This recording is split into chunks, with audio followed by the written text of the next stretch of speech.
On a surtout choisi le printemps parce que c'est vrai que c'est en train de devenir le temple de la mode et du luxe et on a trouvé très opportun de venir s'installer au sein du printemps.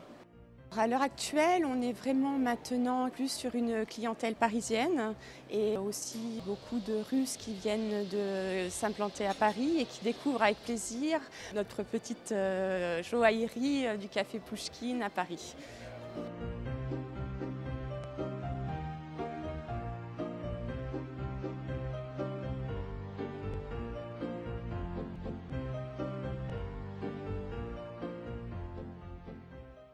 Alors comment devient-on meilleur ouvrier de France et champion du monde de pâtisserie? Simple, il faut beaucoup travailler, chercher, trouver des idées, se documenter sur l'art, sur plein de choses qui peuvent inspirer pour les créations de la pâtisserie.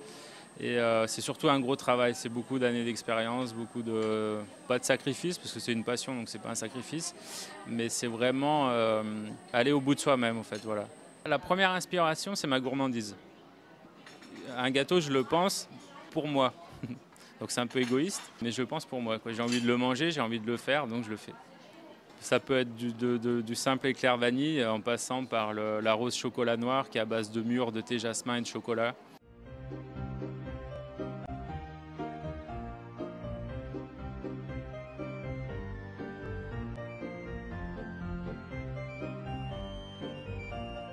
Alors la spécificité de la pâtisserie russe, c'est justement c'est des choses qu'on ne connaît pas en France, quoi. En France, on a énormément de culture de pâtisserie, on a beaucoup de magasins, beaucoup de grands pâtissiers.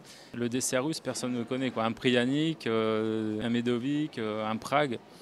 On n'a aucune connaissance de cette culture au niveau même du professionnel de la pâtisserie. Et c'est ce qui était intéressant et c'est ce qui m'a permis d'évoluer justement dans le milieu du mélange franco-russe ou russo-franco-russe.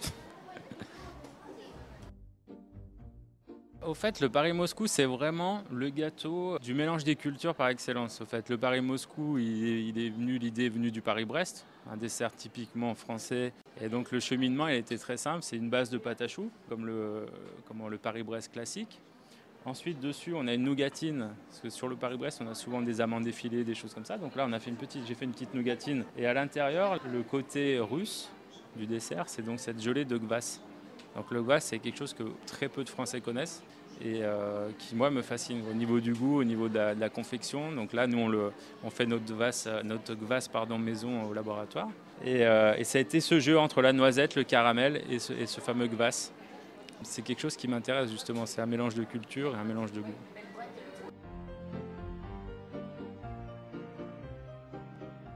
Le prochain défi, il y en a beaucoup, c'est toujours des créations en fait.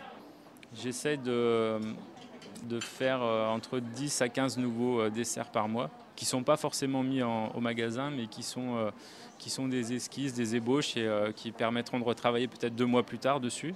Je n'ai pas de schéma spécifique, c'est au sentiment, au bon vouloir. Voilà. Le message à faire passer, c'est surtout venez découvrir un cheminement de pâtisserie qui part de la Russie, qui revient sur la France, qui repart en Russie, puis qui revient. Donc c'est un beau voyage, quoi, voilà.